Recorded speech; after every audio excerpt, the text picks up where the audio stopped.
Hello and welcome to another edition of News Showcase. I am Priya, Tamil Nadu's first artificial intelligence news presenter.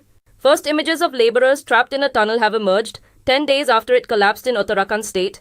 An endoscopic camera was pushed inside the tunnel through a 6-inch pipe inserted through the rubble last night to send food for the 41 workers. The laborers were seen in their hard hats and work gear, waving to the camera and communicating that they are coping well given their trying circumstances.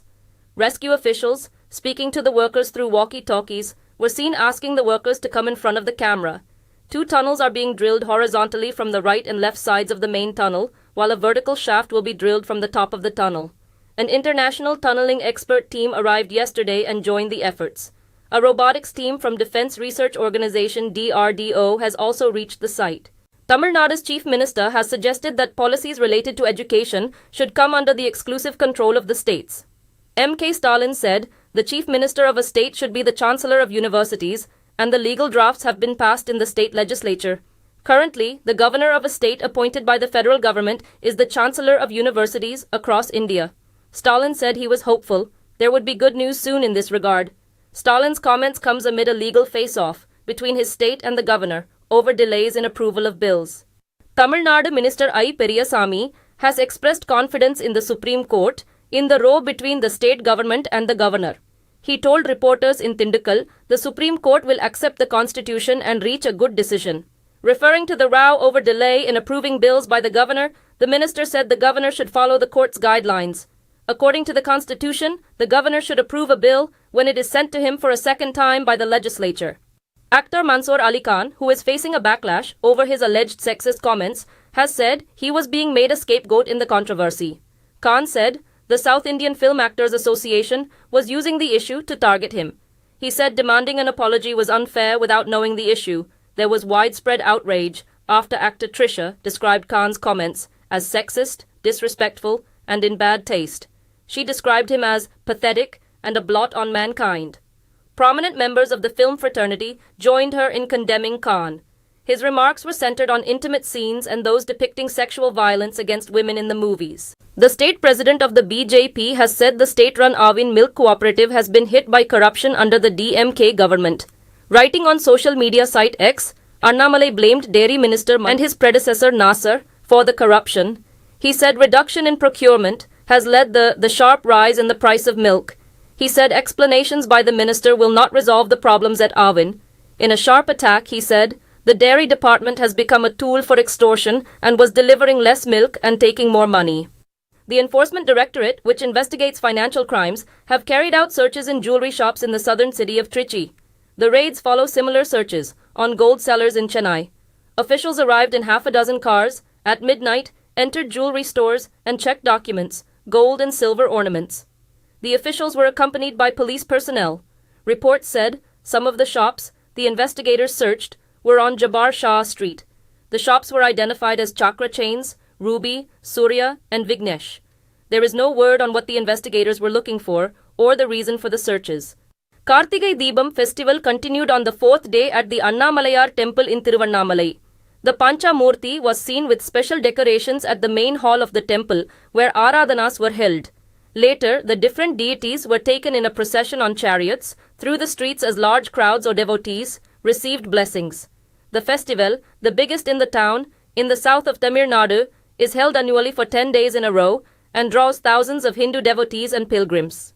Tamil Nadu Cooperatives Minister has said election to cooperative societies will be held after correcting errors in the voter list. Minister Periya Karuppan told the news media the term of cooperative societies run out in January and the government was prepared to hold the polls. The minister said the election will be held in a single phase, unlike the previous government run by the AIADMK, which held polls to societies and local bodies in parts. He said the election process will begin when the voter list is finalized. After India's heartbreaking defeat at the Cricket World Cup, the Press Information Bureau has shared a video of Prime Minister Narendra Modi with the Indian players. According to reports, Prime Minister Modi consoled the players after the team lost to a determined Australia on Sunday. Narendra Modi told the players, "You have won 10 consecutive games. This one loss is normal. It keeps on happening." The Prime Minister urged the players to smile because the world was watching. The World Cup was played at the Narendra Modi Stadium, which has been ranked as the largest cricket ground in the world. An Indian-origin Canadian member of parliament has shared a video claiming that pro-Khalistani supporters were plotting to create trouble at a Hindu temple in Canada. MP Chandra Arya shared the video on social media platform X and urged Canadian authorities to take action. He wrote, "Khalistan supporters verbally abused a Sikh family outside a Sikh Gurdwara in Surrey, British Columbia. Now it appears the same Khalistan group wants to create trouble at the Hindu Lakshmi Narayan Mandir in Surrey." A Hindu temple was vandalized in Canada by extremist elements with Khalistan referendum posters in August. Reports said, in February and April this year, anti-Hindu graffiti was found on temple gates in Canada. Relations between India and Canada slumped to its lowest level recently, after Canada's Prime Minister Justin Trudeau said India was involved in the killing of a Sikh separatist campaigner in British Columbia in June. The leader of Hamas has said the militant group was close to a truce agreement with Israel. According to a statement posted on messaging app Telegram, Ismail Haniyeh said negotiators have been working for a deal to allow the release of around 240 mostly Israeli hostages. The hostages were seized on October 7th when Hamas launched strikes into Israel. Two sources familiar with the talks said a tentative deal includes a 5-day truce consisting of a ceasefire on the ground and limits to Israeli air operations over southern Gaza. In return, between 50 and 100 prisoners held by Hamas and Islamic Jihad, a separate Palestinian group, would be released. Israel has said more than 1,000 of its citizens, mostly civilians, were killed in the attacks by Hamas. The Hamas-run administration said more than 13,000 civilians died in the military retaliation by Israel. Israel has released security camera footage of the October raids, which shows Hamas gunmen firing at people at a music fest. "This is a war between good and evil," said a post shared on social media, with the video footage by an account linked to Israel's foreign ministry. Israel is seeking to fend off international criticism for its response to the attacks by Hamas. Despite mounting calls for a ceasefire, Israel has said it will push on with its campaign until Hamas is eradicated. A Ukrainian sniper is believed to have broken the world record by killing a Russian soldier at a distance of nearly 3.8 kilometers. According to US media, Kiev's security service said that the sniper broke the previous world record by approximately 260 meters. Reports said he hit a Russian soldier from an incredible distance. Ukrainian snipers are changing the rules of world sniping, demonstrating the ability to work effectively at fantastic distances, sources quoting the security services said. A video going viral on social media showed the moment the Ukrainian soldier set the record. The shot was said to be made with a domestically produced rifle dubbed the Lord of the Horizon. Staff at OpenAI have called on the board of the artificial intelligence company to resign after the shock dismissal of former boss Sam Altman. In a letter, they questioned the board's competence and accused it of undermining the firm's work. They also demand Altman's reinstatement, but Altman now has a job at Microsoft and seems to want to stay. He and Microsoft boss Satya Nadella see OpenAI's success as vital. One of the notable people to sign the letter is OpenAI's chief scientist, Ilya Sutskever, despite being a member of the board, which now finds itself under fire. Writing on X, he said that he had made a mistake. 38-year-old Altman helped launch the firm, best known for creating the popular ChatGPT bot, and has become one of the most influential figures in the fast-growing generative artificial intelligence space. A video has emerged of gunmen, believed to Houthi rebels, seizing a cargo ship in the Red Sea.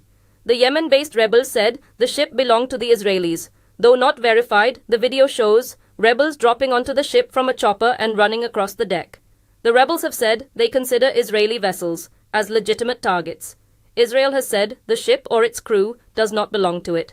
Japan said on Monday that the ship was operated by a Japanese company and it was carrying cars.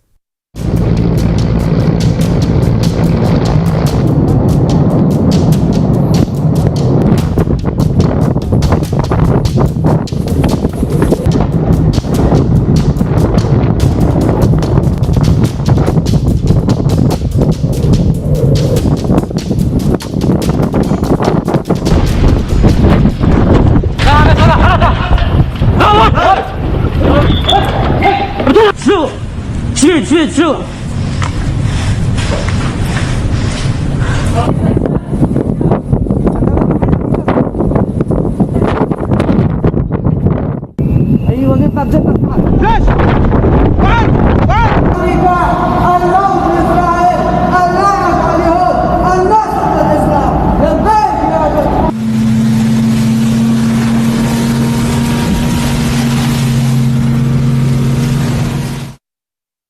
Thank you for watching. I am Priya, Tamil Nadu's first artificial intelligence news presenter. Do tune in, same time tomorrow, for a roundup of the latest news and updates in India and around the world.